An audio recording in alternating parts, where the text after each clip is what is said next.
नमस्कार, मैं राजीव मिश्रा आप सभी को फेसबुक के इस लाइव कार्यक्रम में स्वागत करता हूं। सुख करिए तो सदैव साझा रहिए, इस प्रवचन श्रृंखला के अंतर्गत आज हमारे बीच डॉक्टर गोपी गजेरा जी यहाँ पर उपस्थित हैं, जो एक मनोचिकित्सक हैं और काफी लंबा अनुभव है इनके पास। आज वो हमें मानसिक स्वस्थता के ऊपर मार्गदर्शन देने वाली हैं। आज का ये सेशन हम शुरू करें उसके पहले मैं डॉक्टर गोपी गजेरा जी का एक संक्षिप्त परिचय देना चाहूँगा। बाकी इनको परिचय की तो कोई आवश्यकता नहीं है, जब आप इन्हें सुनेंगे तब आपको लगेगा कि इनके पास जो ज्ञान है वो सभी के लिए कितना उपयोगी है। आज के समय में ऐसा कोई व्यक्ति नहीं है जिनको मन से स्वस्थ रहना हो। डॉक्टर गोपी गजेरा जी MBBS और MD हैं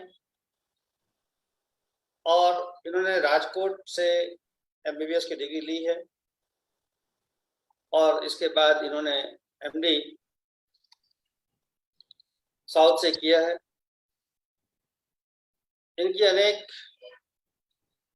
रिसर्च पब्लिकेशंस इन्होंने किए हैं, बहुत सारे पुरस्कारों से इन्हें सम्मानित किया जा चुका है और वर्तमान में ये BDU मेडिकल कॉलेज में असिस्टेंट प्रोफेसर के रूप में अपनी सेवाएं दे रही हैं। मित्रों, प्रोजेक्ट लाइफ के द्वारा आयोजित सुख करिए तो सदैव साझा रहिए प्रवचन श्रृंखला का आज ही हमारा 241वां सीरीज है। सबसे पहले तो मैं डॉक्टर गोपी गजेरा जी को धन्यवाद देना चाहूंगा कि उन्होंने अपने व्यस्त समय में से समय निकालकर आज यहाँ पर पधारी है। तो मैडम, सबसे पहले तो आपका मैं स्वागत करता हूँ कि आप आज के इस फेसबुक कार्यक्रम के लिए हमारे बीच यहाँ पर उपस्थित हैं। अब मैं ज्यादा वक्त नहीं लेते हुए अनुरोध करूंगा डॉक्टर गोपी गजेरा जी को कि वो आज के विषय की ऑफ मेंटल वेलबीइंग विषय पर अपने विचारों से हम सभी को अवगत कराएं। Doctor Gopi Gajera ji, hand over to Gopi Gajera ji madam. खूब खूब धन्यवाद राजीव जी।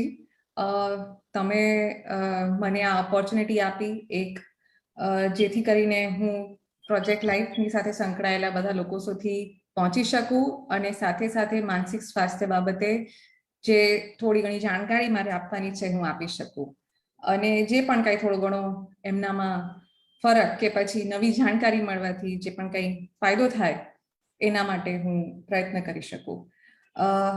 Once again, thank you so much Project Life for giving me this opportunity. આજે જ્યારે આપણે વાત કરી રહ્યા છીએ માનસિક સ્વાસ્થ્યની, તો પહેલા તો આપણે એ સમજીએ કે સ્વાસ્થ્ય શું છે. કોઈ પણ વ્યક્તિ જ્યારે તમને પૂછે કે કેમ છો, મજામાં, તો રિફ્લેક્સલી ઓટોમેટિકલી તરત જ એ જવાબ આવે કે હા, બધું સારું, સૌ સારાવાના. પણ આ સૌ સારાવાનાની પાછળ તમે ખરેખર શું પૂછવા માંગતા હોવ છો કે ભાઈ જીવનમાં બધું બરાબર ચાલે, સુખી છો, બરાબર? પણ ખરેખર એ શબ્દો આપણે વાપરતા નથી હોતા. તમારું સ્વાસ્થ્ય બરાબર, બરાબર, નીંદર બરાબર આવે છે કે તમે મજામાં છો, બરાબર? મજામાં છો એનો આપણે અર્થ એ સમજીશું કે શું મનથી તમે મજામાં છો, ખુશ છો, બરાબર? પણ આ આપણે ખરેખર શું ક્યારે કોઈ વ્યક્ત કરીએ છીએ?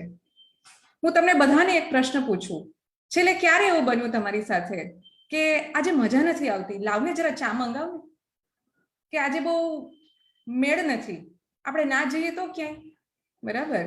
કે પછી મને તો આજે એમ જ રોવું આવી ગયું, કે પછી જો કોઈ માવો બીડી ખાતા હોય તો એમના માટે આ પ્રશ્ન છે કે આજ તો સાલું મજા નથી આવતી, માવો નથી મળ્યો ને, બીડી નથી મળી ને, તો અત્યારે તમારે ફૂંકવા જવું પડશે, બરાબર? તો આ બધા જે પ્રશ્નો છે આ બધા જ મનોસ્વાસ્થ્ય સાથે સંકળાયેલા છે. તમે જ્યારે કોઈને એવું કહો છો કે સાલું બહાર જવાની ઈચ્છા નથી થતી, એનો મતલબ શું? કે અત્યારે એવી કોઈ હાલ ઈચ્છા નથી, વિચાર નથી, કે મનમાં એવો કોઈ પ્લાન નથી, કે એવો કોઈ ભાવ પણ નથી કે હું બહાર હરખથી જાઉં, બે ચાર કામ કરું અને પાછું આવું. તો જ્યારે આપણે ફરીથી વાત કરું કે જ્યારે મનોસ્વાસ્થ્યની વાત કરતા હોઈએ છીએ અને સ્વાસ્થ્યની વાત કરતા હોઈએ છીએ, ત્યારે બીમારીનો અભાવ એટલે તમે સ્વસ્થ છો એવું બિલકુલ નથી. મોટા ભાગના લોકો એમ કહેતા હોય કે હા, મારે કોઈ દવા નથી ચાલતી, હું તો એકદમ બધું સારું છે, હું એકદમ નિરોગી છું. પણ નિરોગી હોવું એ તમે સ્વસ્થ છો એનું પ્રમાણ નથી. સ્વસ્થતાની જો ડેફિનેશન આપણે બુક પ્રમાણે જવા જઈએ, WHO પ્રમાણે, તો જ્યારે તમે શારીરિક રીતે, માનસિક રીતે, કામગીરી એટલે કે ઓક્યુપેશનલ રીતે અને સ્પિરિચ્યુઅલ રીતે તમારી પર્સનલ લાઈફમાં સંતુષ્ટ છો, બધી જ રીતે તમે એડજસ્ટ થઈ શકો છો, બરાબર, તમે પોતે કામ કરી શકો છો અને બીજાને મદદ કરી શકો છો, જો એ પરિસ્થિતિ હોય તો તમે સ્વસ્થ છો. સ્વસ્થતા માટે આપણે ઘણા બધા પગલાઓ લઈએ છીએ. તમે કહીએ, આપણે કોઈને વાત કરો કે ભાઈ તમે સ્વસ્થ રહેવા માટે શું કરો છો? તો કોઈ કહેશે કે હું એકદમ સ્ટ્રિક્ટ ટાઈમ ટેબલ ફોલો કરું છું, બરાબર ટાઈમે જમી લઉં છું, એક પણ પ્રકારનું વ્યસન નથી કરતો, બરાબર, અને મારું કામ કરું છું. જ્યારે આપણે મનોસ્વાસ્થ્ય વિશે વાત કરીએ તો શું તમે માનસિક સ્વાસ્થ્ય, તમારા મન માટે તમે શું કરો છો? કદાચ એ પ્રશ્ન તમને અઘરો લાગે કે ખરેખર આપણે મન માટે આપણે શું કરી રહ્યા છીએ? એવી કોઈ વસ્તુ છે?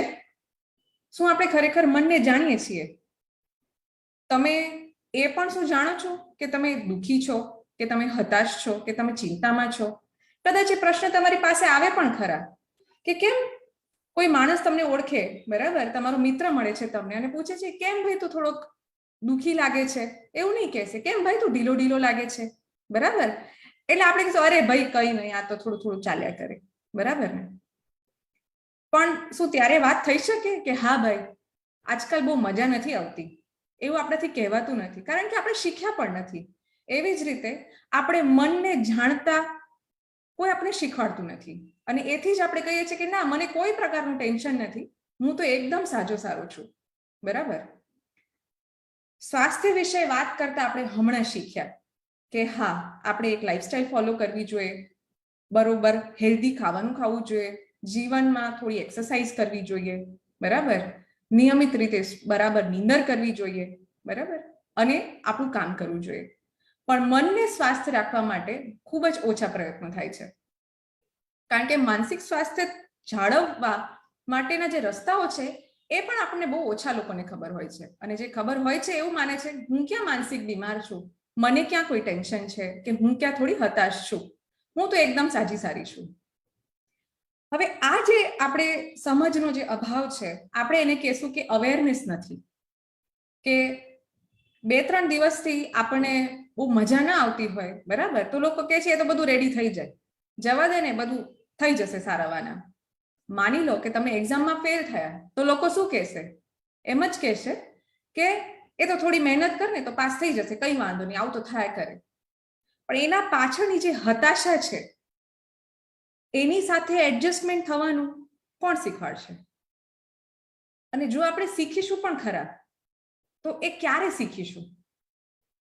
તો એના માટેની હું એક વાત કરું કે નાનપણથી લઈને અત્યાર સુધી, માની લો કે તમારી ઉંમર 25 વર્ષની છે, તો 25 વર્ષના જીવનમાં નાનપણથી જ તમે તમારે જીવનમાં જે પણ કઈ તકલીફ આવે છે એની સામે કઈ રીતે લડવું એ તમે શીખતા હો છો.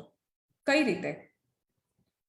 જ્યારે બાળક હોય ત્યારે એની રીતે શીખવામાં આવે, લોકો શીખવાડવામાં આવે કે પડે કે અરે કઈ વાંધો નથી, કીડી મળી ગઈ, બરાબર ને, બધું બરાબર થઈ જશે.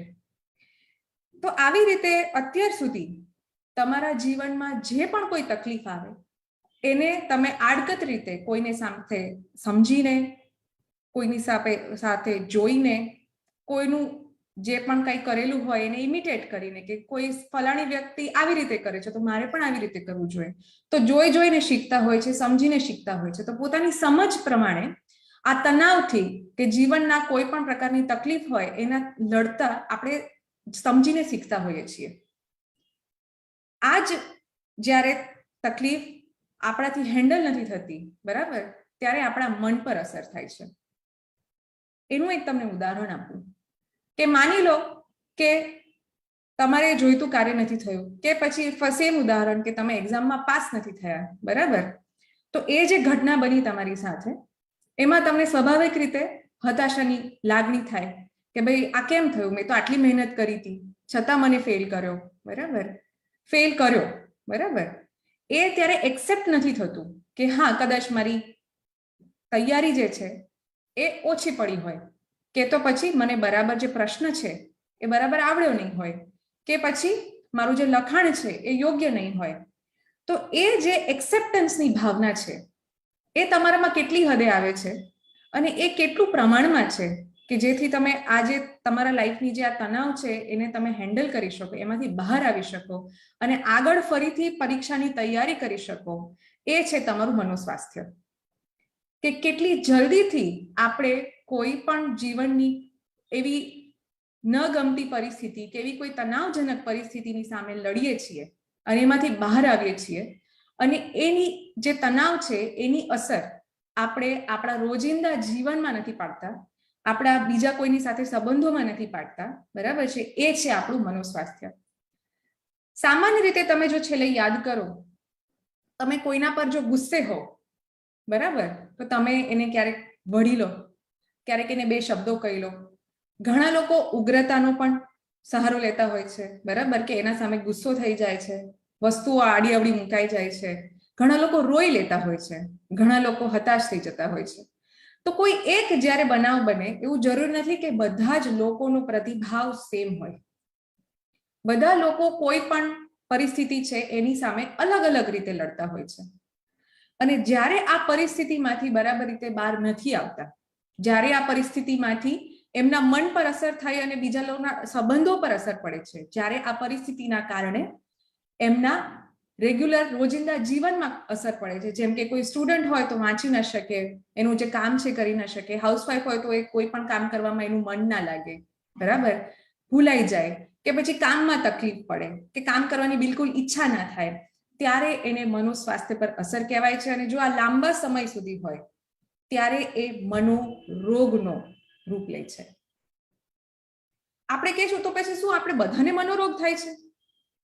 જીવનમાં તો ઘણા લોકોની સાથે આવા બનાવ બનતા હોય, કોઈનું મરણ થાય, કોઈને બીમારી ડાયગ્નોસ થાય, બરાબર, તો શું બધાને મનોરોગ થાય? એ જે પ્રશ્ન છે એનું આ જ વાત છે કે હરેકના જીવનમાં કંઈ ને કંઈ તકલીફ થવાની જ છે. એ તકલીફમાંથી સમય પણ બધા અલગ અલગ લેશે. કોઈને 2 દિવસ લાગે, કોઈને 2 કલાક પણ લાગે, પણ કોઈ વ્યક્તિને એમાંથી બહાર આવતા 2 મહિના અને 6 મહિના પણ થાય. પણ જો આ સમયગાળામાં તમે તમારું કામ બરાબર કરી શકતા હોય તો તમે મનોરોગથી પીડાતા નથી. પણ જો આ તકલીફની અસર તમારા કામ પર થાય, તમારા પ્રોડક્ટિવિટી ઉપર થાય, તમારા લોકો સાથેના સંબંધો ઉપર થાય, બરાબર, ત્યારે એ મનોરોગનો રૂપ લે છે. તો આપણે એ જાણીએ કે હવે આ મનોરોગ કદાચ આપણને હોય કે કેમ, એ આપણને કેમ ખબર પડે? તો એના માટે એ જાણીશું કે કઈ કઈ પ્રકારના મનોરોગ હોય છે અને આ મનોરોગ થવાનું કારણ શું? શું બધાને મનોરોગ થાય? તો એનો એ જવાબ છે કે નાના બચ્ચાથી લઈને બુઢા સુધી કોઈ પણને મનોરોગ થઈ શકે છે. એની કોઈ ઉંમર બાદ નથી, એનું કોઈ જાતિ બાદ નથી, એનું કોઈ ઇકોનોમિક સ્ટેટસ બાદ નથી, કે ગરીબને ન થાય કે અમીરને ન થાય, બરાબર, કે સ્ત્રીને વધારે થાય પુરુષને ના થાય, એવું બિલકુલ નથી. કોઈ પણ વ્યક્તિને કોઈ પણ ઉંમરે મનોરોગની તકલીફ થઈ શકે છે.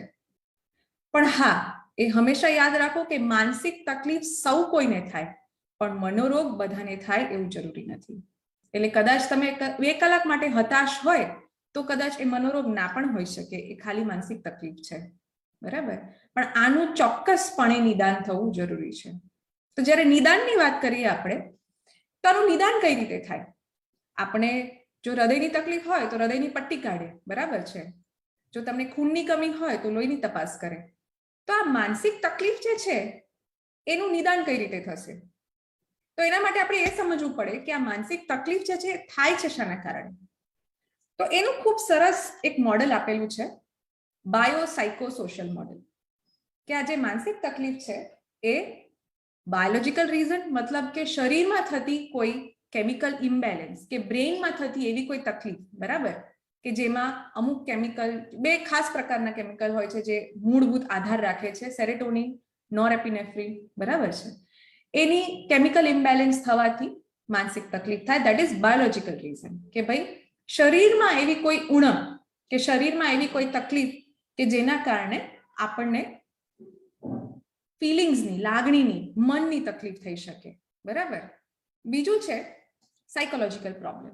મેં જે વાત કરી કે ઘણા લોકો જે એમના જીવનમાં આવતી જે પણ કંઈક સમસ્યાઓ છે એમાંથી કઈ રીતે બહાર આવે છે એને કોપિંગ મિકેનિઝમ કે એમાંથી કઈ રીતે બહાર આવે છે, ફરીથી સ્વસ્થ થાય છે, બરાબર, એ કેટલું હેલ્ધી છે, કેટલા ઝડપથી એ બહાર આવી શકે છે, એ થઈ સાયકોલોજીકલ કે પોતે પોતાની રીતે મન જે છે કેટલું સ્વસ્થ છે, કેટલું હેલ્ધીલી એમાંથી બહાર આવી શકે છે અને કઈ કઈ રીતો અપનાવે છે, એ થયું સાયકોલોજીકલ રીઝન કે ઘણા લોકો જે છે એ કરી નથી શકતા. આપણે એવું નથી કહેતા કે એનું મન નબળું છે, આપણે એમ કહેશું કે એની જે રીત છે એમાંથી બહાર આવવાની જે ક્ષમતા છે એ અત્યારે ઘટી ગઈ છે થોડા સમય પૂરતી. અને ત્રીજી છે સોશિયલ, મતલબ કે સામાજિક રીઝન, કે ઘણા લોકોના જીવનમાં એવી અઘટિત ઘટનાઓ બનતી હોય છે જેમ કે ફાઇનાન્શિયલ લોસ. અને હમણાં જો કોરોનાની વાત કરીએ તો કોરોનાનો ભય, કોરોનાને લઈને જે પણ કાંઈ ઇકોનોમિકલ ઇશ્યુઝ થયા કે ઘણાના ધંધા જે છે એટલા બરાબર ચાલતા નથી, ઘણાની જોબ્સ છૂટી ગઈ છે, ઘણાને કામ મળતા નથી, અમુક લોકોને જે કોરોનાના 2 વર્ષો હતા એ ખૂબ જ તકલીફ વાળા ગયા છે. તો કોઈ પણ પ્રકારનો ભય, કોઈ પણ પ્રકારનો લોસ, મતલબ કે ઘરમાં કોઈ નું મરણ થઈ ગયું હોય કે પછી બીજી કોઈ જેમ કે ચોરી થઈ હોય કે પછી કોઈનું દેણું થઈ ગયું હોય, બરાબર, કે પછી સ્ટુડન્ટ લાઈફની વાત કરીએ તો એકેડેમિક ફેલિયર, કે પછી રિલેશનશિપની વાત કરીએ તો અણબનાવ, બરાબર છે, બ્રેકઅપ, કે પતિ પત્ની વચ્ચેના ઝઘડા, કે સામાજિક રીતે ફેમિલીમાં બનતી એવી કોઈ ઘટનાઓ છે, તો આને લઈને મન ઘણીવાર એડજસ્ટ નથી થઈ શકતું ને એના કારણે સતત એના વિચારો આવ્યા કરે, મન પર અસર થાય.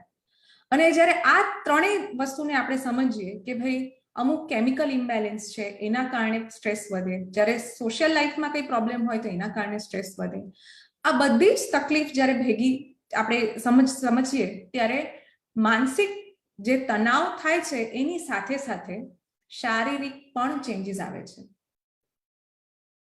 એના માટે ખૂબ સુંદર એક વાત કહેવા માંગુ છું કે મન અને શરીર એ બંને એકબીજા સાથે જોડાયેલું છે. આપણે વાત કરશું કે આપણે કઈ રીતે આપણે નિદાન કરી શકીએ, બરાબર. તો આપણે સમજ્યું કે બાયોસાઇકોસોશિયલ મોડેલ છે એનાથી આપણે સમજી શકીએ કે જ્યારે શરીરમાં એવી કોઈ ઇમ્બેલેન્સ હોય કેમિકલનું કે પછી સમાજમાં એવી કોઈ તકલીફ થઈ હોય તો આપણને માનસિક સ્વાસ્થ્ય પર અસર થઈ શકે. તો એનું કોઈ ટેસ્ટ ના આવે કે એનાથી આપણે તરત જ એમ કે ને કે આપણે લોહી દઈએ તો આપણને ખબર પડી જાય કે હા આપણને મનોરોગ છે. પણ ખૂબીની વાત એ છે કે એવો કોઈ પ્રકારનો ટેસ્ટ નથી આવતો કે મગજનો ફોટો નથી આવતો જેનાથી એ કન્ફર્મ થાય કે આ ભાઈના મનમાં તકલીફ છે. કારણ કે મન છે એ વિચારોથી બનેલું છે, મગજ છે એ જ્ઞાનતંતુઓથી બનેલું છે. જ્ઞાનતંતુઓ તો તમારા અને મારા, નર્વસ સિસ્ટમ તો તમારી અને મારી બધાની સરખી છે, પણ જેને મનની તકલીફ છે, મનોરોગની તકલીફ છે, એના વિચારો વધારે છે. અને વિચારોનો કોઈ પણ પ્રકારનો ટેસ્ટ નથી, વિચારોનો કોઈ પણ પ્રકારનો ફોટો નથી. તો હંમેશા એ સમજીશું કે મનોરોગ જે છે એનું નિદાન માત્ર અને માત્ર વાતચીત કરવાથી થાય છે. કોઈને કદાચ એમ થાય કે એમાં તો તમે કહો છો કે શારીરિક લક્ષણ પણ આવે તો શું એની તપાસ ના થાય? તો શારીરિક લક્ષણમાં પણ એવું છે કે જ્યારે શારીરિક લક્ષણ આવે એનું આપણે કોઈ પણ નિદાન કરાવીએ, ધારો કે તમને માથું દુખે છે અને એનું આપણે નિદાન કરાવીએ, સીટી સ્કેન કરાવીએ, એમઆરઆઈ કરાવીએ, તેમાં કશું આવે નહીં. તો શારીરિક લક્ષણો કયા પ્રકારના હોય છે આપણે એ પણ સમજવું ખૂબ જરૂરી છે. કે જે લોકોને માનસિક તકલીફ હોય, બરાબર, અને મન અને શરીર એકબીજા સાથે સરસ જોડાયેલા છે, એના કારણે જ્યારે કેમિકલ ઇમ્બેલેન્સ થાય ત્યારે અમુક બાયોલોજીકલ ફંક્શનિંગ પણ ઇમ્પેર થાય. મતલબ કે શારીરિક અમુક જે અંગો છે એમાં કે શારીરિક જે પણ કઈ ઓર્ગન સિસ્ટમ છે એમાં પણ ફરક પડે.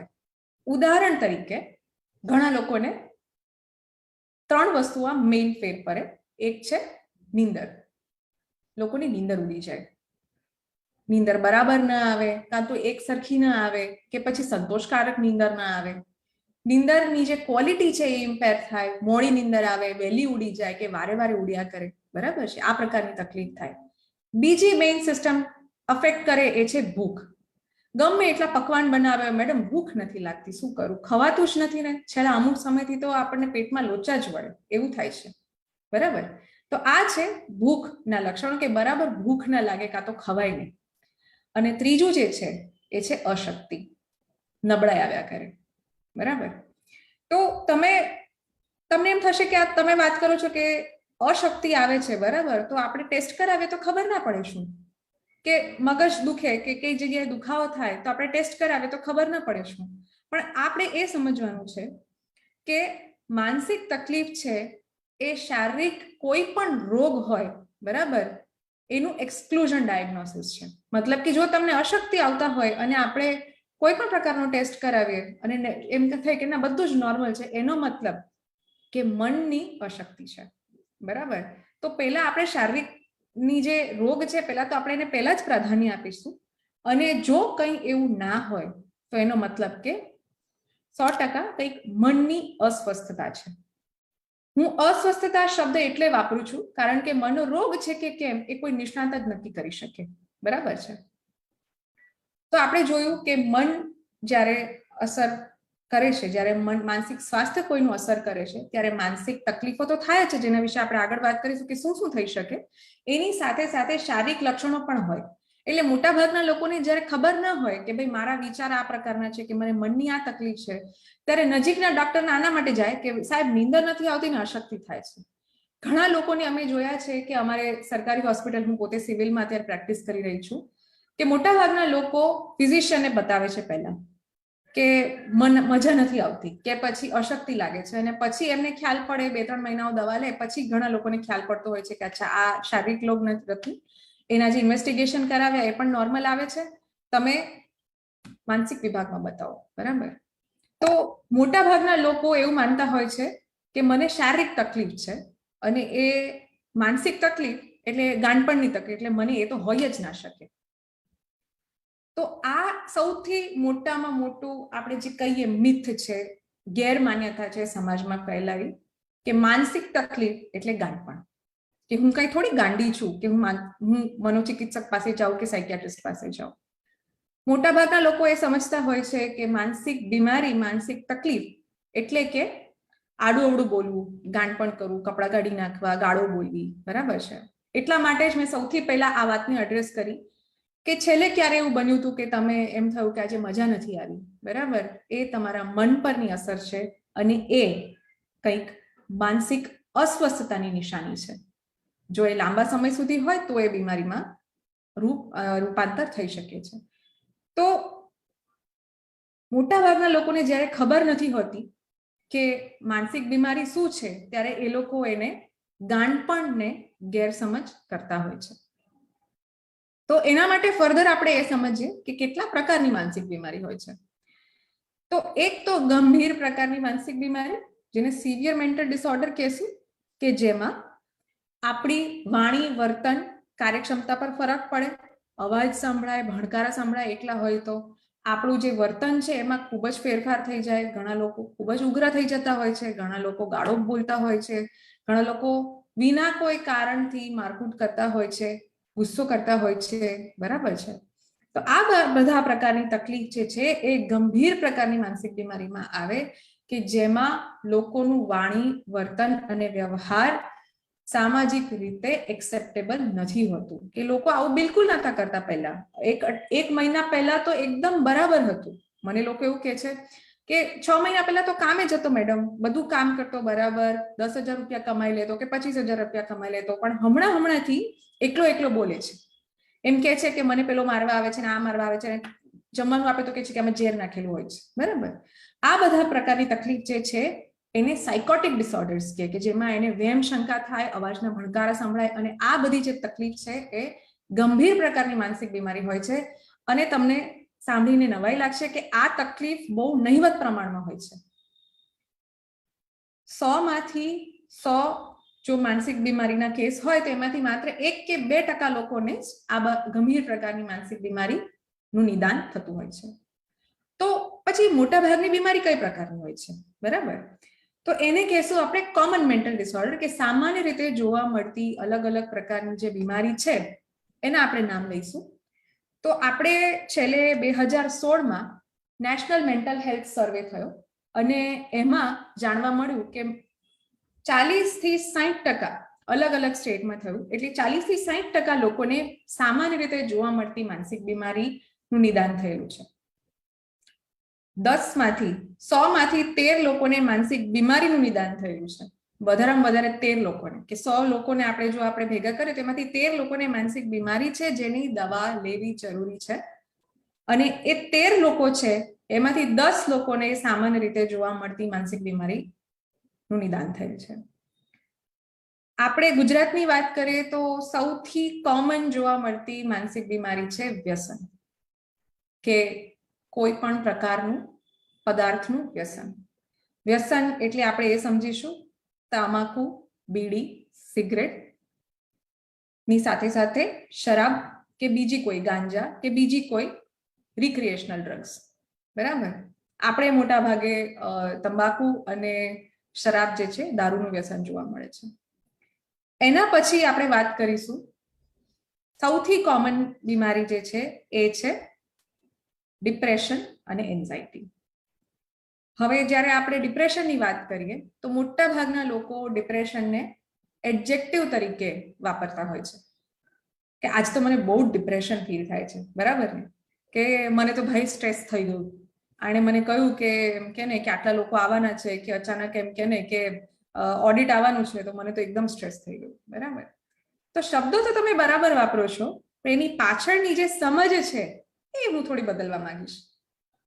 કે આપણે જ્યારે વાત કરી કે કોઈ પણ તકલીફ જ્યારે આપણા જીવનમાં થાય છે, બરાબર, કે પછી કેમિકલ ઇમ્બેલેન્સ થાય છે, તો મોટા ભાગના લોકોને તો સામાજિક પ્રશ્ન જ નડે છે, કે પછી આપણે જે કહીએ કે કોઈ જીવનમાં થતી નાની મોટી ઘટનાઓ એ જ થતી હોય છે, એના કારણે હતાશાની લાગણી થાય.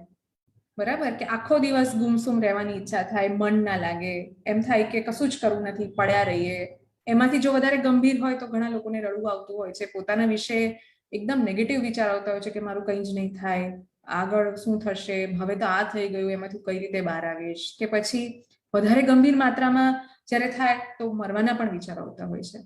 તો આ બધી જ્યારે તકલીફ ભેગી થાય, એના કારણે તમે કામ ન કરી શકો, તમારી કાર્યક્ષમતા પર અસર થાય, ત્યારે એ હતાશાનો રોગ થયો કહેવાય.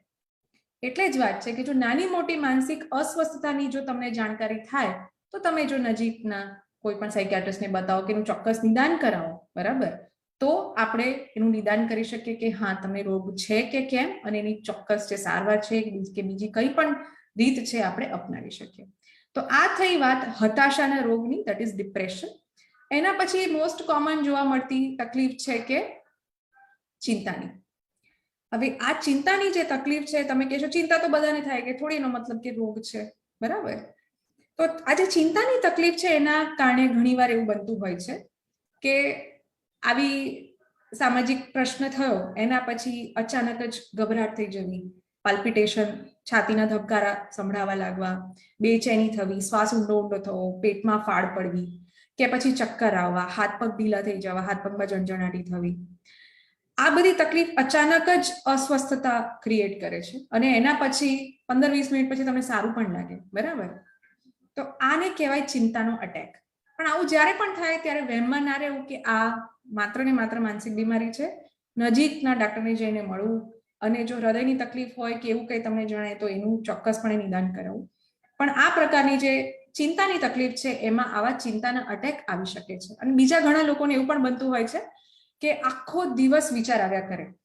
મને જે દર્દીઓ છે એવું કહેતા હોય છે કે બેન મને એટલા બધા વિચારો, મને એમ થાય કે આ માથું ફાટી જશે, આટલા બધા વિચારો કેમ આવે છે મને, કે રાતે વિચારો એટલા બધા આવે કે એના કારણે મને નીંદર ના આવે, મને ભાતના જાતના વિચારો આવ્યા કરે, કે પછી મને એમ થશે કે આનું શું થશે ને કે તેનું શું થશે. એવા અલગ અલગ પ્રકારના વિચારો આવે, અને વિચારો જે છે એ રોકાતા જ નથી. બરાબર. તો આ જે થઈ એ પણ વિચારવાયું કે એ પણ ચિંતાની એક તકલીફ થઈ. એના સિવાય મેં જે વાત કરી એમ કે ઘણા લોકોના જીવનમાં એવી કોઈ અઘટિત ઘટનાઓ થતી હોય, જેમ કે સામાન્ય વાત કરું તો સિટી બદલ્યું. બરાબર, કે ભાઈ અમદાવાદથી રાજકોટ આવ્યા, એના પછીથી એમ કે ને કંઈ ચેન જ ન પડે, કંઈ મજા જ ના આવે, કંઈ કરવાની ઈચ્છા જ ના થાય, કંઈ ગમે જ નહીં, બરાબર. તો આ થયું એડજસ્ટમેન્ટ, બરાબર. તો ઘણા લોકોને એડજસ્ટમેન્ટ ડિસઓર્ડર્સ પણ ડાયગ્નોઝ થતું હોય છે કે ભાઈ નવી કોઈ વસ્તુ બની કે કંઈ અઘટિત બની ગયું, એને આપણે એમાંથી બહાર નથી આવી શકતા, બરાબર. તો એ જે તકલીફ છે એના કારણે તમને હતાશા થાય છે કે ચિંતા થાય છે કે વિચાર આવે છે બહુ બધા, તો આ થયું એડજસ્ટમેન્ટ. એના સિવાય આપણે વાત કરીએ તો એક ખાસ પ્રકારનો રોગ છે, એ છે મનોશારીરિક રોગ, જેને આપણે કહેશું સાયકોસોમેટિક ડિસઓર્ડર્સ.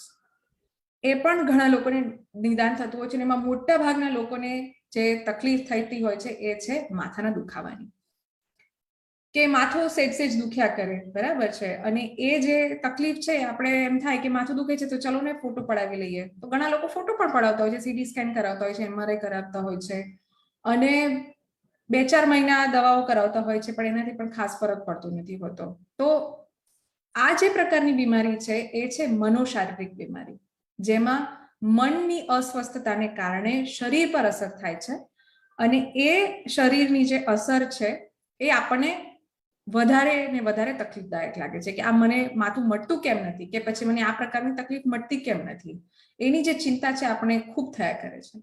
તો એનું પણ કારણ માનસિક અસ્વસ્થતા હોઈ શકે છે, અને એનું પણ ચોક્કસપણે નિદાન કરાવવું જોઈએ. એની સાથે સાથે બીજી અલગ અલગ માનસિક બીમારી જો આપણે કહીએ તો બહુ ઓછા પ્રમાણમાં જોવા મળતી હોય છે, પણ આપ સૌની જાણકારી માટે થઈને ઘણા લોકોને જે કે છે કે એડિક્શન, જે વ્યસનની બીમારી છે, એમાં આજકાલ જે હમણાં નવી જનરેશન છે, જેન એક્સ ને એ બધી, એ લોકોમાં બિહેવિયર એડિક્શન એનું પણ પ્રમાણ ખાસું એવું જોવામાં મળ્યું છે કે જે કોઈ એક વસ્તુ છે, જેમ કે ગેમિંગ, ઇન્ટરનેટ ઓનલાઈન ગેમિંગ, કે પછી સોશિયલ મીડિયા એડિક્શન, કે પછી આપણે વાત કરીએ સ્ક્રીન એડિક્શન, એના અલગ અલગ નામો આપેલા છે. પણ એમાં એક બીજું નોંધવાનું વાત છે કે ઘણા લોકોને જુઆ, ગેમ્બલિંગ, બરાબર, કે જે જુગાર જે છે, બરાબર, તો જુગારીપણું પણ એક પ્રકારનું એડિક્શન છે, બરાબર. તો એ પણ એક સમજવાની વાત છે કે કોઈ પણ પ્રકારનું વ્યસન છે એ પણ માનસિક બીમારીમાં આવે છે. એની સાથે સાથે આપણે વાત કરીએ, ઘણા લોકોને બોડી ઇમેજ ઇશ્યુ પણ હોય છે આજકાલ, કે ભાઈ મારે આવું છે, મારું નાક આવું છે, કે પછી હું વધારે પડતી જાડી છું, એના કારણે વધારે પડતા વિચારો આવે, કે પછી નીંદર ઉડી જાય, કે પછી એ બાબતે ખાસ પ્રકારની ચિંતા થાય. તો આ બધી જે વાત છે એ કોઈ એક પ્રશ્નને લઈને ચિંતા થાય કે શરીરમાં આ વસ્તુ ખૂટે છે, કે આ વસ્તુ વધારે છે, કે મારે નાક આડું છે, મારે અહીંયા આ છે, તો એ બોડી ઇમેજ ઇશ્યુ હોય છે. ઘણા લોકોને ઈટિંગ ડિસઓર્ડર્સ હોય છે. આ બધું બહુ જ કોમ્બિનેશન, એવું નથી કે આ રોગ જ છે, પણ હું જે કહું છું એમ કે જો તમને એવું પ્રકારની તકલીફ થતી હોય કે તમારા શરીર લઈને થોડી વધારે પડતી જ એમ કે ચિંતાઓ થતી હોય કે વિચાર આવતા હોય છે, તો 100% એક વખત નિદાન કરાવવું, ચોક્કસ નિદાન કરાવવું ખૂબ જ જરૂરી છે. એના સિવાય જે સ્પેશિયલ પોપ્યુલેશન છે કે બાળકો, મહિલાઓ અને બુઝુર્ગ, જેરિયાટ્રિક પોપ્યુલેશન કે એલ્ડરલી પોપ્યુલેશન, કે જે વૃદ્ધોમાં જોવા મળતી બીમારી છે, એમાં અલગ અલગ પ્રકારની બીમારી જોવા મળે છે. જેમ કે વૃદ્ધોમાં તમને ખ્યાલ હોય તો ભૂલવાની બીમારી છે, ડિમેન્શિયા જેને કહીએ, અલ્ઝાઇમર્સ તમે સાંભળ્યું હશે ઘણા લોકોએ. તો જે ભૂલવાની બીમારી, મગજના ઘસારાના કારણે જે પણ પ્રકારની તકલીફ થાય, એમાં પણ ઘણી વખત વર્તનમાં ફેરફાર થાય, નાની મોટી વસ્તુઓ ભૂલી જાય, જૂનું બધું જ યાદ હશે, 15 વર્ષ પહેલાનું, 10 વર્ષ પહેલાનું, એમના લગ્ન વખતનું બધું જ યાદ હશે, પણ હાલમાં કોઈને ઓળખતા ભૂલી જાય, નામ આપતા ભૂલી જાય, જમ્યા છે એ પણ ભૂલી જાય, બરાબર. તો આ પ્રકારની જે ભૂલવાની બીમારી છે, ડિમેન્શિયા જે છે, એ ખાસ વૃદ્ધોમાં જોવા મળે છે. સાથે સાથે ડિપ્રેશન, એન્ઝાયટી, એ બધું તો હોય જ છે. મહિલાઓની વાત કરીએ તો મહિલાઓ જે છે, વુમેન મેન્ટલ હેલ્થ, એક આખું સ્પેશિયાલિટી છે, જેમાં હોર્મોનલ ચેન્જીસના કારણે ઘણી બધી વસ્તુઓમાં ફેરફાર થતો હોય છે. આપ સૌને ખ્યાલ છે કે એક મેન્સ્ટ્રુઅલ સિસ્ટમ, બરાબર, કે આખી રિપ્રોડક્ટિવ સિસ્ટમ છે, અલગ જ રીતે કાર્યરત થતી હોય છે. એના કારણે રેગ્યુલર મેન્સ્ટ્રુઅલ સાયકલમાં પણ હોર્મોનલ ચેન્જીસના કારણે મૂડ સિમ્પટમ્સ, જેને કહીએ કે ચીડચીડિયાપણું આવી જતું હોય છે. પણ જો એ મેનેજેબલ ના હોય, મેનેજેબલ એટલે હું ફરીથી એકવાર ક્લેરિફાય કરીશ કે એના કારણે એની કાર્યક્ષમતા પર અસર થતી હોય, એના કારણે એના બીજા સાથેના સંબંધો પર અસર થતી હોય છે, તો એને ડેફિનેટલી વધારે લેવું જોઈએ અને એને ચોક્કસ નિદાન કરાવવું જોઈએ. તો મહિલાઓમાં મળતી જે પણ કાંઈ હોર્મોનલ ઇમ્બેલેન્સના કારણે જે મૂડ સિમ્ટમ્સ જે છે કે ક્યારેક ચીડચીડિયાપણું કે હતાશાપણું કે રોવાઈ જવાય છે, બરાબર, તો એ પણ એક ખાસ પ્રકારની સ્પેશિયાલિટી છે જેને આપણે કહીએ વુમેન્સ મેન્ટલ હેલ્થ, કે એમાં આવા અલગ અલગ માનસિક અસ્વસ્થતાની અસર જાણવા મળે છે. અને છેલ્લે વાત કરીએ તો બાળકો, કે બાળકોનું જે આપણે કહીએ કે ડેવલપમેન્ટલી પણ એક ડિસઓર્ડર્સ હોય છે, જેમાં આપણે કહીએ કે મેન્ટલ રિટાર્ડેશન, જે આપણે ખ્યાલ પડી જાય કે બાળક થોડું નબળું છે, બુદ્ધિ ક્ષમતા ઓછી છે. એની સાથે અલગ અલગ ડિસઓર્ડર્સ હોય છે બાળકોમાં, કે ઘણા લોકોને લર્નિંગ ડિસઓર્ડર હોય છે કે મેથ્સ નથી ફાવતું, ઘણા લોકોને જે આપણી લેંગ્વેજ છે એનો પ્રોબ્લેમ હોય છે, ઘણા લોકોને બોલવામાં કઈ તકલીફ થતી હોય છે, તો એ સ્પેશિયલ પ્રકારના લર્નિંગ ડિસેબિલિટીઝ કે લર્નિંગ ડિસઓર્ડર્સમાં આવે છે. બીજા લોકોને હમણાં વાત કરીએ તો ઓટિઝમ તમે સાંભળ્યું હશે, બરાબર. તો આવા અલગ અલગ પ્રકારના બાળકોમાં પણ માનસિક અસ્વસ્થતાના અને વાણી વર્તનમાં ફેર થઈ જાય, વ્યવહારમાં ફેર થઈ જાય, એ બધી તકલીફો જોવા મળે છે. તો મેં પહેલા વાત કરી કે મનોરોગ, માનસિક અસ્વસ્થતા કોઈ પણને થઈ શકે છે. એમાં નાના બચ્ચાથી માંડીને ઘરડા લોકો સુધી કોઈ પણને થાય. સ્પેશિયલ પોપ્યુલેશનમાં આ બધા લોકો વધારે વલ્નરેબલ છે કે જેને માનસિક અસ્વસ્થતા થાય અને એમાંથી બહાર ન આવી શકે હેલ્ધી રીતે, એટલે એને મનોરોગ પણ હોઈ શકે. તો જ્યારે પણ તમારા નજીકના લોકોમાં આવી કોઈ તકલીફ તમને દેખાય, બરાબર, તો તમે એમને ચોક્કસપણે નિદાન કરાવો અને એમની સારવાર કરાવો.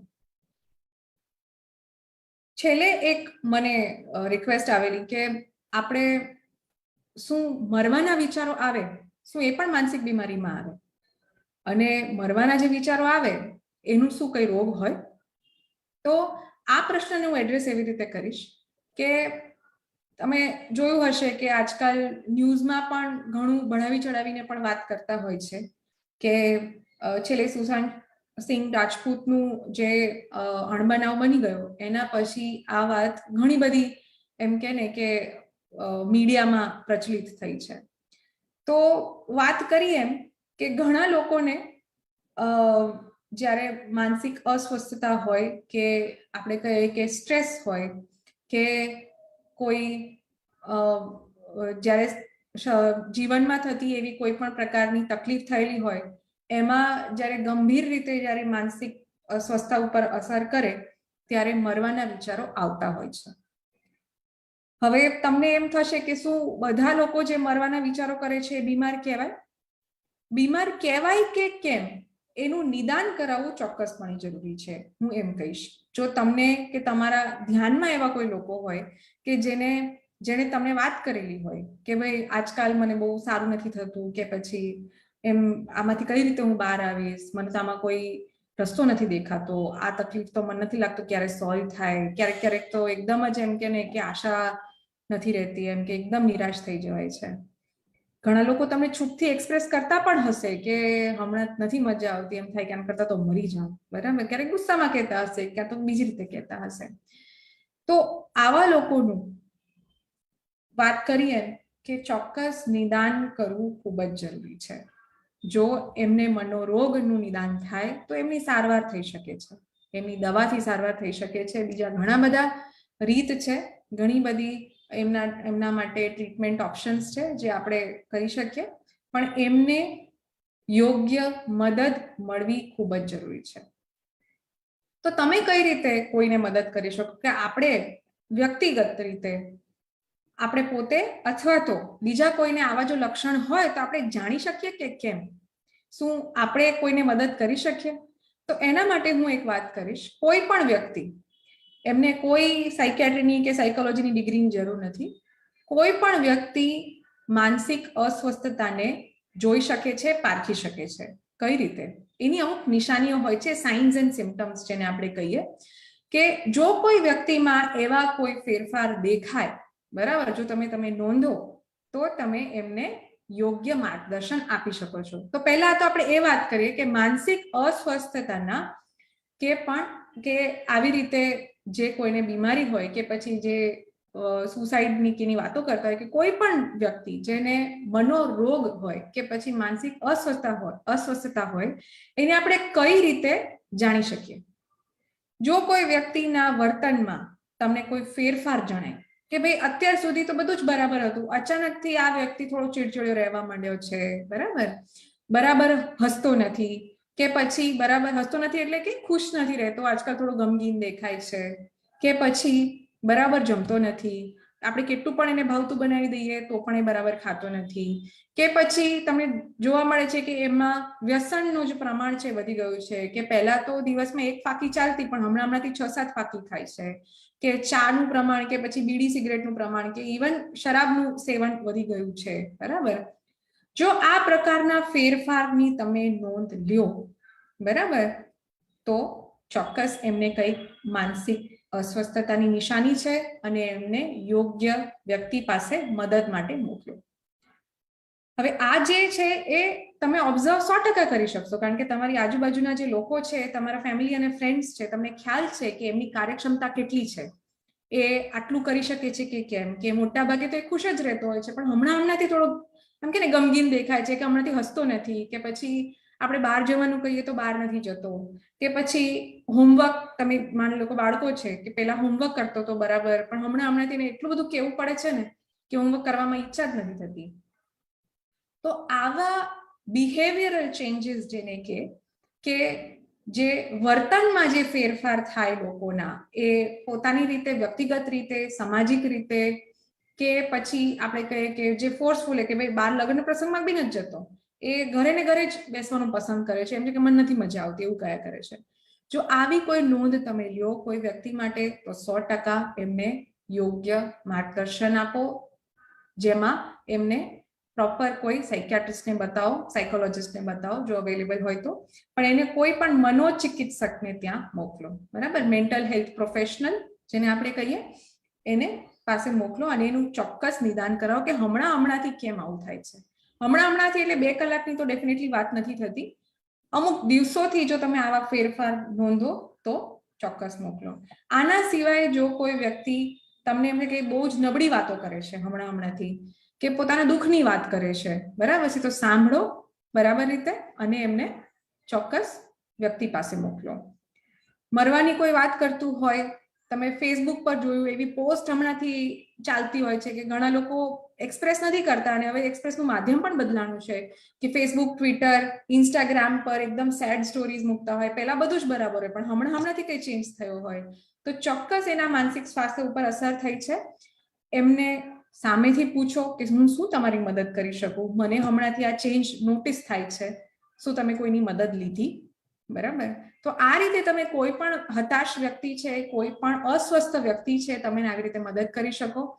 તમારેથી ન થાય તો કંઈ નહીં, પણ તમે એને આંગળી તો ચીંધી જ શકો કે તમે આ જગ્યાએ જવું જોઈએ, બરાબર?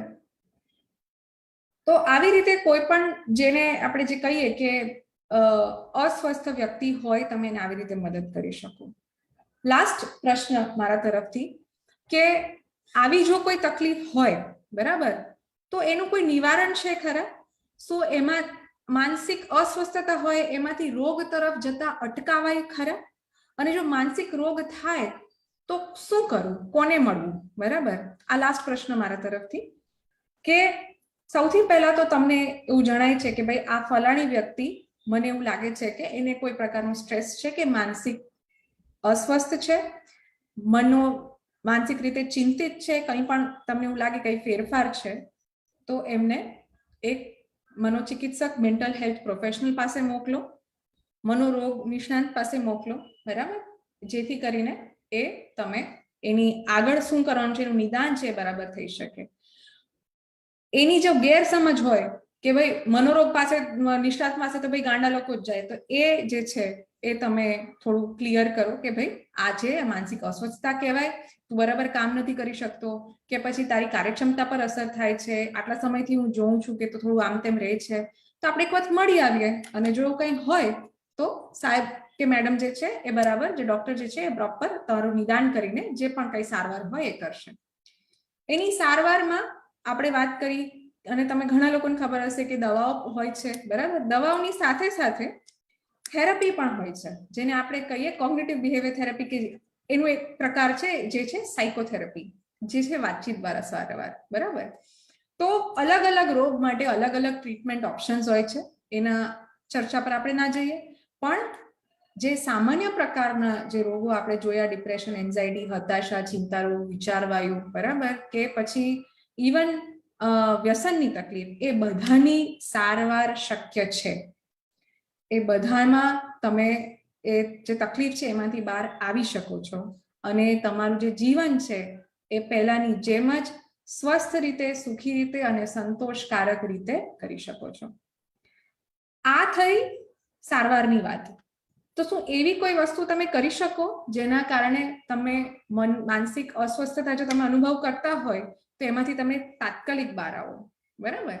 તો એ વસ્તુ થઈ પ્રિવેન્ટિવ મેજર્સ, કે ભાઈ મનોરોગ ના થાય અને આપણે એમાંથી તરત જ બહાર આવી જઈએ.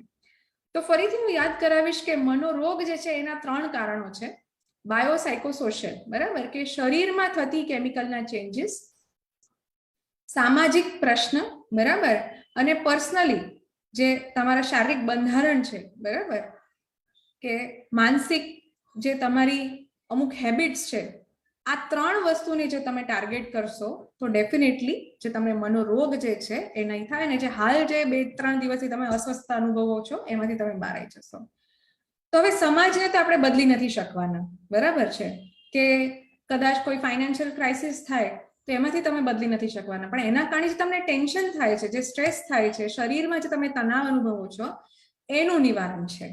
અને એ છે પ્રોજેક્ટ લાઈફ તરફથી જે યોગા, મેડિટેશન, પ્રાણાયામ, બરાબર, એ 100 ને 200 ને 500% અસર કરે છે. બરાબર. ડે ટુ ડે લાઈફ, કે આપણી જે જીવન શૈલી છે, જો એ યોગમય બને, એ જો પ્રાણાયામમય બને, બરાબર, તો એમાં નેચરલી જે કેમિકલ ચેન્જીસ છે એને બેલેન્સ કરવાની તાકાત છે. આપણે જે પણ કાંઈ પ્રાણાયામ અને યોગ કરીએ છીએ એમાં જે મેં વાત કરી બાયોલોજિકલ, સેરેટોનિન, નોરેપિનેફ્રિન, એન્ડોર્ફિન્સ, એ બધાને બેલેન્સ કરવાની તાકાત યોગમાં છે. એટલે જો નાની મોટી અસર હોય, બરાબર, નાનું મોટું સ્ટ્રેસ હોય, તો યોગ અને પ્રાણાયામ થી તમને સચોટ અસર થઈ શકે છે. એટલે જ કહીએ છીએ કે માનસિક સ્વાસ્થ્ય પર અસર, બરાબર, આપણે જો એનામાં કંઈ ફેરફાર લાવવો હોય તો નિયમિત યોગ અને પ્રાણાયામ એ આપણી જો જીવનશૈલીમાં આપણે ઉતારશું તો 100% આપણે મનોમાં જે રેગ્યુલર સ્ટ્રેસ જે આવે છે આપણી લાઈફમાંથી, એમાંથી તરત જ બહાર આવી જઈશું. એટલે રેગ્યુલર જો નિયમિતપણે યોગ કરવામાં આવે તો નાના મોટા સ્ટ્રેસથી તમને જે છે એમાંથી બહાર તમે આવી શકો છો, અને એ બહુ જ સારું પ્રિવેન્ટિવ મેજર પ્રૂવ થઈ છે. એ ખાલી હું વાત કરું છું એવું નથી કે આપણા બધા જે પૂર્વજો કે જે સંત છે, મહર્ષિઓ છે, કે જે ઋષિમુનિઓ જે કહી ગયા છે એવું પણ નથી. આ સાયન્સે પ્રૂવ પણ કરેલું છે કે ઇવન મનોરોગમાં કોઈ પણ પ્રકારનું જો માનસિક બીમારી હોય તો એમાં પણ યોગ અને પ્રાણાયામ જો દવાની સાથે સાથે કરવામાં આવે તો તમને બમણા રિઝલ્ટ મળતા હોય છે. બરાબર છે. તો જેને માનસિક અસ્વસ્થતા છે, ફરીથી વાત કરીશ કે માનસિક બીમારીની વાત નથી કરતી, માનસિક અસ્વસ્થતા એટલે ટેન્શન, ચિંતાઓ આની જે આપણને સૌ કોઈને હોય છે. તો જેને માનસિક અસ્વસ્થતા છે એ જો યોગ અને પ્રાણાયામ કરે તો એમાંથી એ જલ્દીથી બહાર આવી જાય છે. એની સાથે સાથે ડેફિનેટલી હેલ્ધી લાઈફસ્ટાઈલ, જે આપણે વાત કરી કે good eating habits, sleeping habits, કે ભાઈ રેગ્યુલર સ્લીપ હાઇજીનની અમુક વસ્તુઓ હોય છે, એની સાથે સાથે અમુક જે આપણે કહીએ કે આપણા મનને હળવું રાખવા માટે જે આપણે અમુક પ્રયત્નો કરીએ, કે જો તમને એવું લાગે કે તમે તાણમાં છો, વાત કરો, કોઈકની મદદ લ્યો, બરાબર છે. અને તમારો જે પ્રશ્ન જે છે, જો સામાજિક પ્રશ્ન છે, એ એસચ તો સોલ્વ નહીં થાય, પણ જો તમે વાત કરશો તો એનું સોલ્યુશન કંઈકનું કંઈક ડેફિનેટલી મળી રહેશે. કે ભાઈ તમને પૈસાની જે છે દેણું થઈ ગયું છે, તો કદાચ તમે કોઈને વાત કરશો તો તમને કોઈ આંગળી ચીંધાડશે, તો જેથી કરીને કમ્યુનિકેટ કરો, તમારી વાચાળ બનો. તમને જે પણ કંઈ તકલીફ થાય છે અંદરની અંદર ન રાખો, રૂંધાયા ના કરો, કોઈકને કહેશો તો એમાંથી 2 વાત મળશે અને સોલ્યુશન થશે.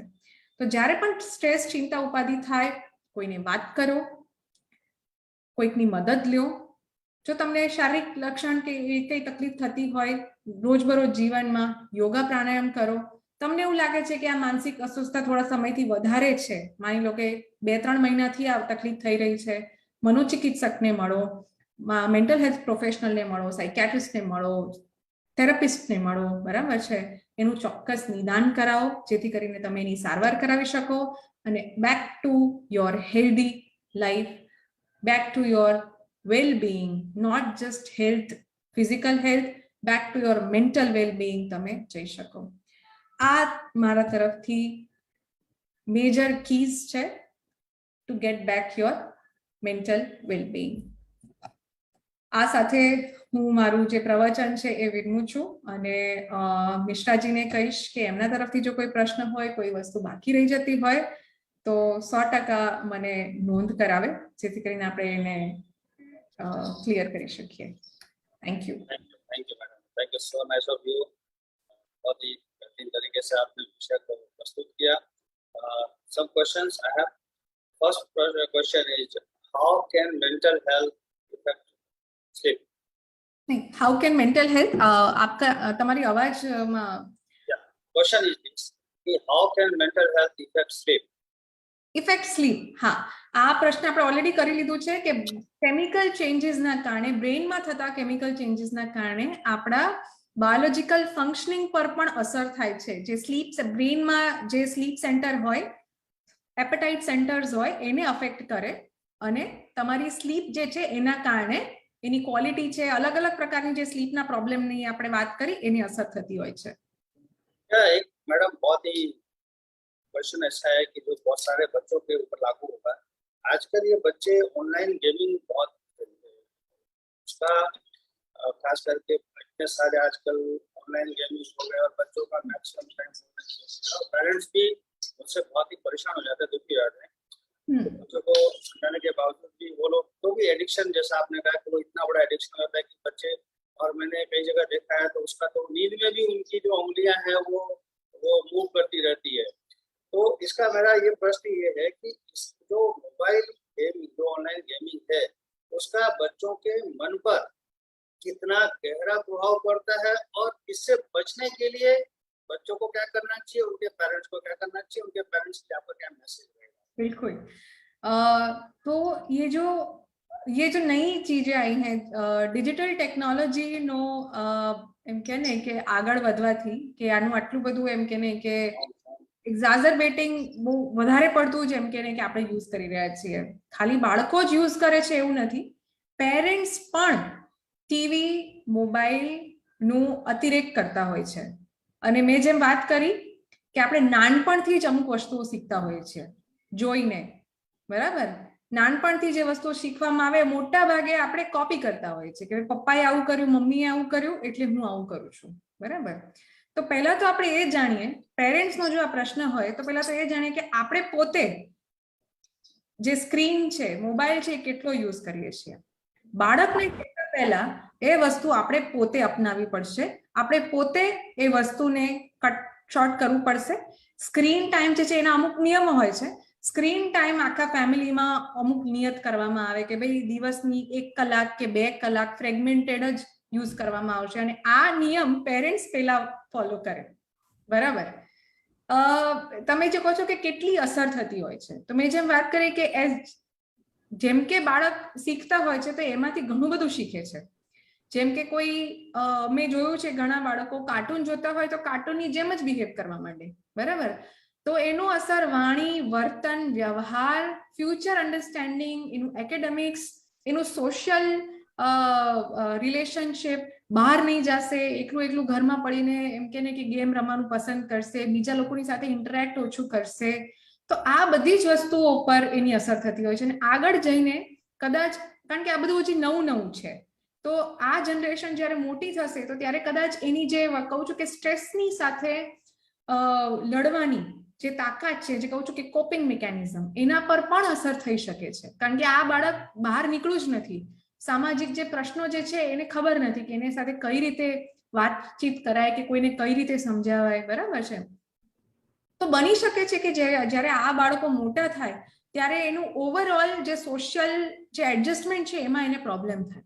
એટલે એટલા માટે થઈને અમુક નિયમો બનાવવા ખૂબ જ જરૂરી છે કે ભાઈ 6-7 વર્ષના બાળકોની નીચે ડોક્ટર તો બધી એક સલાહ આપે છે કે નો સ્ક્રીન ટાઈમ એડવાઇઝેબલ, કે પણ બીકોઝ ઓફ કોરોના ઘણું બધું આપણે એમ કે એડજસ્ટ કરવું પડ્યું. એમાંથી જે સૌથી મોટું આપણે કહીએ ને કે નેગેટિવ ઇમ્પેક્ટ પડ્યો છે એ બાળકોના શિક્ષણ પર પડ્યો છે અને સ્ક્રીન ટાઈમ પર પડ્યો છે. કે જે ડોક્ટર્સ પહેલા સલાહ આપતા કે 6 વર્ષથી નાના બાળકોને તમે મોબાઈલ આપશો જ નહીં, બરાબર, એને ફરજિયાત નર્સરી રાઇમ્સ એ મોબાઈલ પર શીખતો થઈ ગયો. એનાથી ઘણા ફાયદા પણ થયા, ગેરફાયદા પણ થયા. પણ જોવાની વાત એ છે કે આ અતિરેકને આપણે કઈ રીતે ઓછો કરીશું, કઈ રીતે આપણા જીવનમાં અમુક ચેન્જીસ લાવશું. કારણ કે એક થવું એ તો જરૂરી જ હતું. 7 વર્ષનું બાળક, 10 વર્ષનું બાળક સ્કૂલમાં જઈ નથી શકતું, મોબાઈલ પર ભણે છે, તો પછી આપણે હવે એને કંટ્રોલ કઈ રીતે કરવું, આ બધું જ નવું છે. કોરોનાના કારણે ઘણા બધા આપણે અમુક ન કરવા જેવા ચેન્જીસ થઈ ગયા છે, પણ એમાંથી આપણે બહાર આવવું પણ જરૂરી છે. This can not be a permanent solution. એ 2 વર્ષ બાળકોને તકલીફ રહી, પણ એમાંથી પેરેન્ટ્સ એ સમજે કે this is not a permanent solution, it can be change, and એ શરૂઆત આપણે પોતે કરવી પડશે. જો આપણે નિયમિતપણે એ રૂલ્સ ફોલો કરીશું તો આપણું બાળક પણ કરશે. હા, થોડો સમય લાગશે કારણ કે એની બાળક બુદ્ધિ છે, પણ જો આપણે પણ એમની સામે મોબાઈલ સ્ક્રોલ કરતા રહેશું અને આપણે એને શિખામણ આપશું કે તારે નથી જોવાનું, એ થશે નહીં. જો તમારે બાળકોમાં કંઈ ફેર લાવવો હોય તો તમે પોતે એ ફેર પાડો અને તમારા જીવનમાં અપનાવો, એ ખૂબ જ જરૂરી છે. Thank you madam. Last question, mental problem से भी ज़्यादा अभी लोगों में इमोशनल प्रॉब्लम्स देखने को मिल रहे हैं. लोग काफ़ी इमोशनली इम्बैलेंस्ड हो रहे हैं और बहुत सारे जो उनके फैमिली का जो प्रॉब्लम्स होता है वो इमोशनल प्रॉब्लम्स की वजह से होता है. तो उसका सॉल्यूशन जो है, बीइंग ए साइकियाट्रिस्ट, आप क्या उसमें सजेस्ट करना चाहेंगे? હું થોડો તમારો પ્રશ્ન બદલીશ કે મેન્ટલ પ્રોબ્લેમમાં ઇમોશનલ પ્રોબ્લેમ, બિહેવિયર પ્રોબ્લેમ અને બાયોલોજિકલ પ્રોબ્લેમ, આ 3 આવે, બરાબર? કે અને ઇમોશનલ પ્રોબ્લેમ પણ મેન્ટલ પ્રોબ્લેમ જ કહેવાય, બરાબર? કે આપણે જે વાત કરી કે ઇમોશનલ ચેન્જીસ થાય, બરાબર, કે કોઈ અચાનક રડવા માંડે કે પછી બહુ જ એને લાગણી, જેમ કે તમે કહો છો કે લાગણીઓનો પ્રોબ્લેમ, બરાબર, કે જેમાં કોઈ વ્યક્તિ એકદમ જ હતાશા અનુભવે, બહુ જ ચિંતિત રહે કે બીક લાગે, બરાબર છે. કોરોના પછી આ જે ઇમોશનલ પ્રોબ્લેમ તમે જે કહો છો એ ખૂબ જ જોવા મળ્યા છે કે મને કંઈ થઈ જશે તો મારા પરિવારનું શું થશે, કે પછી મને આજે કોરોનાની જે બીક છે એના કારણે જે પાલ્પિટેશન થઈ જાય, નીંદર ઉડી જાય, મને કંઈક ભયંકર રોગ હશે તો હું ગુજરી જઈશ, તો હું મરી જઈશ તો, બરાબર? કે આ જે ઇમોશનલ તમે જે પ્રોબ્લેમ કહેવા માંગો છો એ પણ એક પ્રકારનો મેન્ટલ પ્રોબ્લેમ, માનસિક અસ્વસ્થતાની જ નિશાની છે. એ પણ એનું ચોક્કસ નિદાન કરાવવું ખૂબ જ જરૂરી છે. અને જ્યારે પણ એ તકલીફ હોય ત્યારે મોટા ભાગના લોકોને શારીરિક પ્રોબ્લેમ પણ હોય છે, જે લોકો અવગણતા હોય કે આવું તો થયા કરે, પણ મને હમણાંથી રડવું બહુ આવે છે, એનું કંઈક મને સોલ્યુશન કરો. તો ઇમોશનલ પ્રોબ્લેમ હોવા એ માનસિક અસ્વસ્થતાની નિશાની છે અને એનું ચોક્કસ નિદાન કરાવવું ખૂબ જ જરૂરી છે. Thank you madam. बहुत ही सुंदर तरीके से आपने अपने विषय का प्रस्तुतिकरण किया. इसके लिए मैडम आपका खूब खूब आभार. और ये तो इतना इंटरेस्टिंग सब्जेक्ट है जिसमें जितना भी सुनते रहे उतना कम लगता है, तो समय की अपनी एक मर्यादा होती है. तो ये जो आज का ये प्रवचन है हम यहाँ पूरा करते हैं. और मैं कुछ लाइव के बारे में आपको बताना चाहूँगा कि प्रोजेक्ट लाइव संस्था जो है since last 43 years जो ह्यूमैनिटेरियन सर्विसेज कर रही है. खास करके 1981 में जो blood bank, Rajkot voluntary blood bank की स्थापना हुई, जिसका नाम अभी लाइव ब्लड सेंटर है, और 4 लाख से ज़्यादा लोगों को ब्लड यूनिट दिया, उनकी ज़िंदगी को बचाई. उसी तरह 1990 में ग्रीन फील्ड प्रोजेक्ट की स्थापना हुई, जिसमें सीड में से प्लांट को बड़ा करके फिर हम लोगों को नर्चर करने के बाद जो है लोगों को डिस्ट्रीब्यूट करते हैं, जिससे कि पर्यावरण का संरक्षण हो सके. उसी तरह 1991 में थैलेसीमिया का प्रोजेक्ट लाइव द्वारा शुरू किया गया, इस उद्देश्य के साथ कि थैलेसीमिया मुक्त गुजरात बने, थैलेसीमिया मुक्त भारत बने. और इसके लिए बहुत ही सघन प्रयास किया जा रहा है कि भारत में, देश में कोई भी बच्चा थैलेसीमिया मेजर सिम्टम लेकर जन्म न ले। इसके लिए जो थैलेसीमिया प्रिवेंशन जो सेंटर है लाइफ का, वो बहुत ही सघन कार्य कर रहा है। आफ्टर अर्थक्वेक 2000 में एक ड्रीम प्रोजेक्ट था कि भाई जो भूकंप में क्षतिग्रस्त जो स्कूलें हैं उस स्कूलों का नव निर्माण कराया जाए। और आपको बताते हुए हमें खुशी हो रही है कि प्रोजेक्ट लाइफ द्वारा अभी तक में 95 स्कूल्स का, नए स्कूलों का निर्माण करके गवर्नमेंट ऑफ गुजरात को हैंड ओवर किया गया और आज उसमें लगभग 30,000 से ज़्यादा बच्चे शिक्षा प्राप्त कर रहे हैं। 2003 में लाइफ के फाउंडर ट्रस्टी श्री चंद्रकांत कोटीचा जी हैं, वो एक बार विदेश गए, यूएस गए और वहाँ उन्होंने देखा कि लोग योग को लेकर काफ़ी सजग हैं, स्वास्थ्य को लेकर सजग हैं। तो उन्होंने यह राजकोट में लोगों के अच्छे स्वास्थ्य के लिए योग की शुरुआत की। उनका मानना था कि अभी ऐसा कोई घर नहीं है जहाँ पर 1-1 किलो दवाई लोगों के घर में नहीं है। लोगों को दवा मुक्त कैसे बनाए, रोग मुक्त कैसे बनाए, इस संकल्पना के साथ उन्होंने life health and wellness centre की शुरुआत की। और आपको बताते हुए हमें खुशी हो रही है, अभी तक प्रोजेक्ट लाइफ की ओर से, life health and wellness centre की ओर से 1800 से ज़्यादा हमने प्रोग्राम्स किए। नियमित रूप से लाइफ में योग के सेशन चलते हैं, सुबह 6 से 9 और शाम में 5 से 8। यहाँ एक बात आपको बताना चाहूँगा कि प्रोजेक्ट लाइफ संस्था जो है वो केवल धाम जो देश की सबसे नामांकित संस्था उसके साथ एसोसिएटेड है। जैन विश्व भारती लाडनू राजस्थान की संस्था है, उसके साथ एसोसिएटेड है। और 12 मई से अभी हम एक सर्टिफिकेट कोर्स इन योगा जो केवल धाम के कोलैबोरेशन से हम यहाँ करने जा रहे हैं, उसकी जानकारी आप लाइव से प्राप्त कर सकते हैं। 2008 में वुमेन एम्पावरमेंट का डिपार्टमेंट शुरू किया गया, जिसमें महिलाओं को कैसे सशक्तिकरण की दिशा में ले जाया जाए। इसके लिए उन जो विधवाएं हैं, विधवा बहनें हैं या बिलो पॉवर्टी लाइन जो लोग गरीबी रेखा से नीचे जी रहे, उन बहनों को ट्रेनिंग प्रोवाइड करते हैं, सिलाई कढ़ाई, उसके बाद कैटरिंग, कंप्यूटर, इस तरह की उनको जो है तालीम देते हैं और फिर उनको स्वनिर्भर बनाने तक जो है ये पूरा प्रयत्न लाइफ की ओर से किया जाता है। और 2011 में प्रोजेक्ट लाइफ में एनर्जी सेंटर की शुरुआत हुई। पूरे गुजरात में 6 एनर्जी सेंटर है, जिसमें से राजकोट एक एनर्जी सेंटर के रूप में सक्रिय काम कर रहा है। ये लाइफ के बारे में मैंने आपको एक छोटा सा इंट्रोडक्शन दिया। तो मैं सभी को रिक्वेस्ट करूंगा कि आप लोग जब भी समय मिले प्रोजेक्ट लाइफ की मुलाकात अवश्य लें, ब्लड बैंक की वो मुलाकात अवश्य लें। अब मैं चाहूँगा कि जो life health and wellness centre है उसका एक छोटा सा वीडियो है। सभी का खूब खूब आभार। मैं सबसे पहले तो श्री चंद्रकांत कोटीचा जी जो फाउंडर ट्रस्टी हैं प्रोजेक्ट लाइफ के, उनका ये आभार मानना चाहूँगा जिन्होंने वर्ष 2000 में एक श्रृंखला शुरू की थी, शुरू करिए तो सदा साझा रहिए। और मुझे बताते हुए आपको खुशी हो रही है कि आज उस श्रृंखला को 21 साल होने जा रहे हैं। और आज का ये जो हमारा प्रवचन है वो 241वां प्रवचन है, जिसमें अलग अलग विषयों पर लोगों के सुखाकारी के लिए प्रवचन का आयोजन किया गया। मैं आभार मानना चाहूँगा प्रोजेक्ट लाइफ संस्था की ज्वाइंट एग्जीक्यूटिव ट्रस्टी मित्तल कोटीचा शाह जी का, कि जिनके सहयोग से, जिनके मार्गदर्शन में जो हमारा शुरू करिए तो सदा साझा रहिए प्रवचन श्रृंखला का क्रम है वो निरंतर जो है आगे बढ़ता जा रहा है। लाइफ ब्लड सेंटर के डॉक्टर निशित बछानी जी का मैं आभार मानना चाहूँगा कि उनके सहयोग से हम ब्लड सेंटर में ये आयोजन कर पा रहे हैं। डॉक्टर नंदानी सर का भी आभार मानना चाहूँगा, जिनका सहयोग हमें समय समय मिलता रहता है।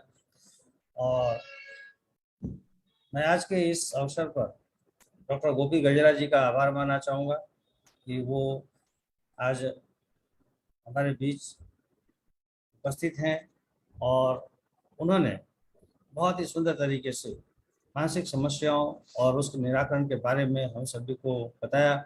मैं चाहूँगा कि मैडम आपका ये जो सीरीज है वो मेंटल हेल्थ के ऊपर हम कंटिन्यू करें और आने वाले समय में फिर से जो है हम किसी टॉपिक पर जो है आयोजन करें प्रवचन का, क्योंकि ये एक ऐसा विषय है जो सभी को लागू होता है। तो मैं आशा रखता हूँ कि मैडम फिर जो है जल्दी ही हम लोग को कोई नया टॉपिक देंगी और उनका एक फेसबुक लाइव प्रोग्राम हम कर सकने में सक्षम होंगे। फेसबुक लाइव के इस कार्यक्रम में जो प्रोजेक्ट लाइव द्वारा ये आयोजित है, से जुड़ने के लिए मैं सभी का आभार मानता हूँ कि आप लोग फेसबुक लाइव कार्यक्रम में हमारे साथ जुड़े बने रहे और आज के इस प्रवचन का लाभ लिया। तो इसी के साथ आज का कार्यक्रम हम पूर्ण करें। तो मैं आप सभी के अच्छे स्वास्थ्य की कामना करता हूँ और इसी के साथ आज का ये कार्यक्रम पूर्ण करता हूँ।